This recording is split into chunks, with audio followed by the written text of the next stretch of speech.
Hi, and welcome to this week's episode of State Champs Chat. I'm Stephanie. And I'm Kiera. And thanks for tuning in, guys. Remember, this is your show. We want to talk about you, what's trending in sports. So send us your ideas because that's important.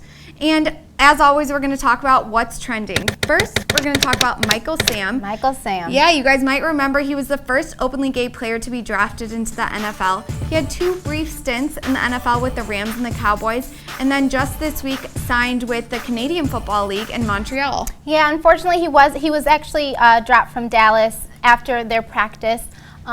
He went on Dancing with the Stars. He did? And now he's playing for Canada. We are losing a lot of people to Canada. First our coach and now Michael Sam, but hopefully he'll do good work and maybe we'll get him back in the NFL. Yeah, and something that I found interesting is this was after he didn't go very high in the draft. They thought he was going to be a first couple round pick. He didn't go until the 4th round, and he said maybe the NFL wasn't ready for an openly gay player. He was actually the 249th player to be drafted, and this is when he was in college. He was the co-defensive player of the year. So that's when he said, I think he said for GQ, he was like, maybe the NFL isn't ready for their first openly gay player, but he was drafted. He played not so well, so now he'll play for Canada. Yeah, he didn't do too bad with the Rams in the beginning of the year, so it's interesting. But the GM of the team in Montreal said, we're excited to have not only a really great player, but someone that brings so much heart and inspiration to the team. Yeah. So this could be a gateway to bring him back into the NFL if he does well. We wish you luck.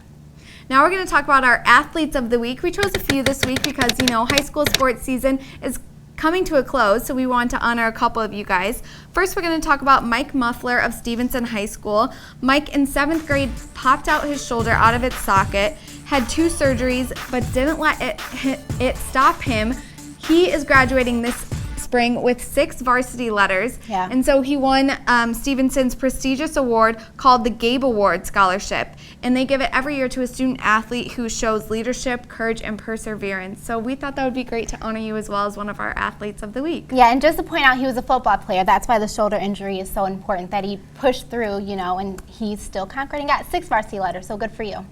Our next 2 athletes were named the Detroit Athletic Club's Male and Female Athletes of the Year, and they are Grant Fisher of Grand Blanc High School and Audrey Belf of Seaholm High School. They're both distance runners, and we wanted to give them a special shout out too. I did a story on Grant earlier in the fall. Outstanding kid. He won Gatorade Player of the Year. Both of them actually have over a 4.0 GPA. Audrey's going to Georgetown and Fisher's going to Stanford, so great colleges. Congratulations, you guys.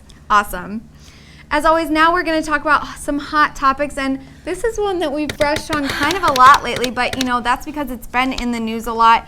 And just this week, another domestic violence issue arose in the NFL, and this time it was with Ray McDonald of the Chicago Bears. On Monday, he was arrested in Santa Clara, California, based on charges of domestic violence and child endangerment, and later that day the Bears dropped him. Which was deserving. Actually, when he went to the Bears, it was supposed to be his fresh start because he's already had a sexual assault charge and a previous domestic violence charge, I believe with the same woman. The first one, she was pregnant, and they claimed that he punched her even though the charges were dropped. And now he apparently hit her with the child in her hand. So right. He was formerly with the 49ers, and he said, you know, I'm going to have a fresh start when I go with the Bears. And the Bears said, you know, we're all about second chances, but we can't ignore something that's clearly an issue. So they dropped him. But my question for you, Kiara, is do you think the NFL should have done something themselves about this? I mean, I think it played out for itself. Now he's not on the team anymore, and I don't think he's going to be picked up with anybody else. No other team is going to take that publicity. You know, this wasn't his first offense. He's had a record.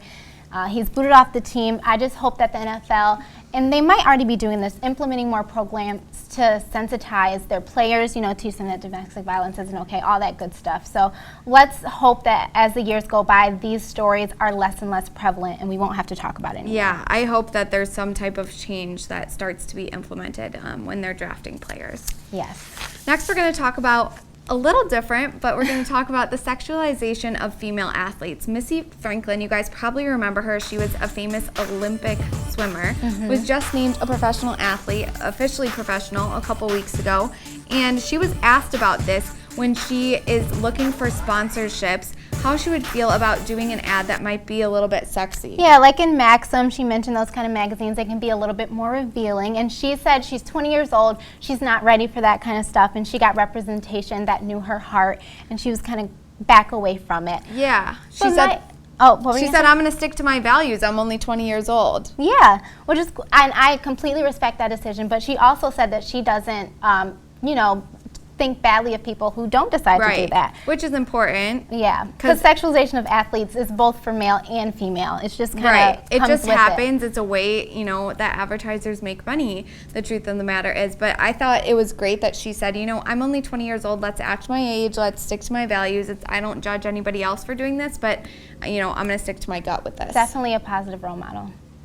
Next, we're going to talk about a hot topic that in this area has been a hot topic a lot. We talked about it a few episodes ago with Detroit King, and now we're going to talk about it again, transfers, especially in the football program. Ann Arbor Skyline just recently got a lot of transfers, and they already had some young talent, and so everyone's saying, this is a lot. They just got a lot of highly recruited transfers, a lot of Division I talent. They're going to definitely make a playoff run. But do you think that there should be more rules? I mean, there's rules on transfers that the MHSAA does have some regulations, but we've talked about this before. It's interesting to me that they're gravitating these high school teams up. They're gravitating towards certain schools like Skyline and King. And I wonder what's the pull? Like, why are, like you said, the Detroit Kings, now Ann Arbor Skyline, what are the pulls to these schools? I personally don't have a problem with athletes transferring to whatever school they want to. You're not getting paid right now. This is supposed to be fun. If you think recruits are going to be at a certain team, go for it. This is your career possibly. I think you should be able to play for whoever you want to play for, especially in high school. But I definitely can understand why other coaches from maybe less, Yeah, it's frustrating as another coach if a Division I talented player is leaving your school. That makes things difficult, and that's why, how the cookie crumbles. Yeah, you it learn is. early on. Now we're going to head to Kiara's favorite segment, which is Score or Fumble. Score or Fumble. This one's a little controversial. As of now, the way that professional teams test, if there's a question about someone's sexuality, they test their testosterone levels.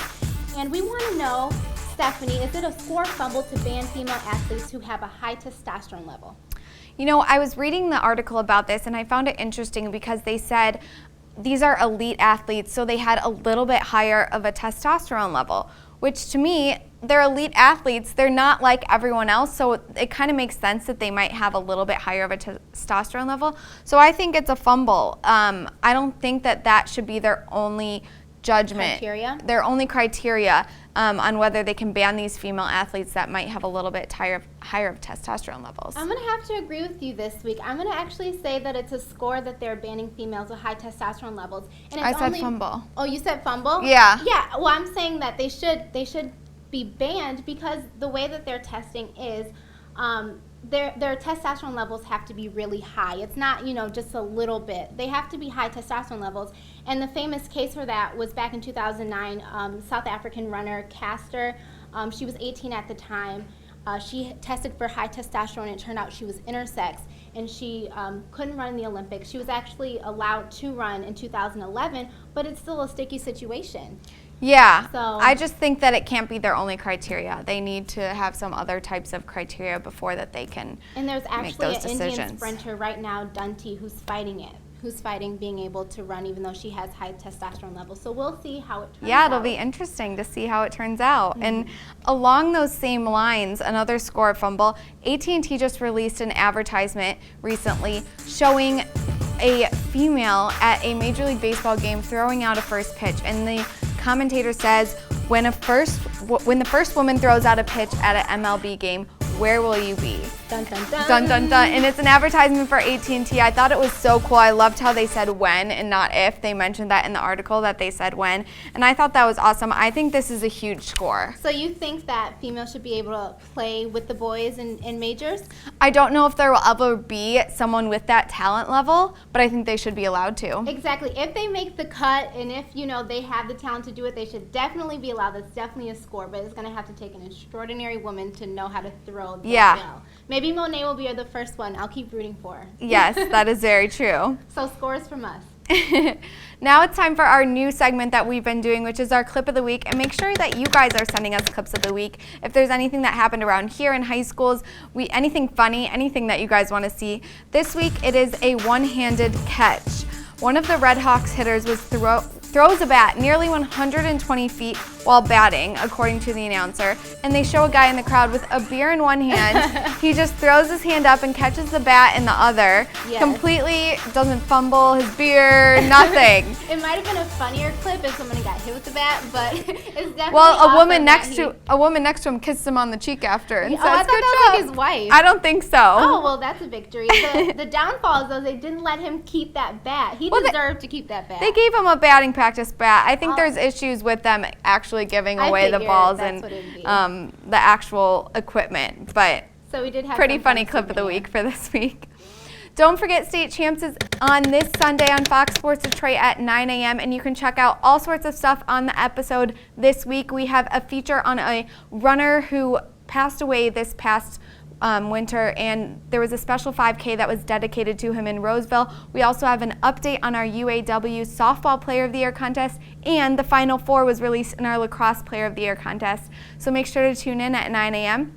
on Fox Sports Detroit, and thanks for watching this week, guys. Bye, guys. Tune in next time.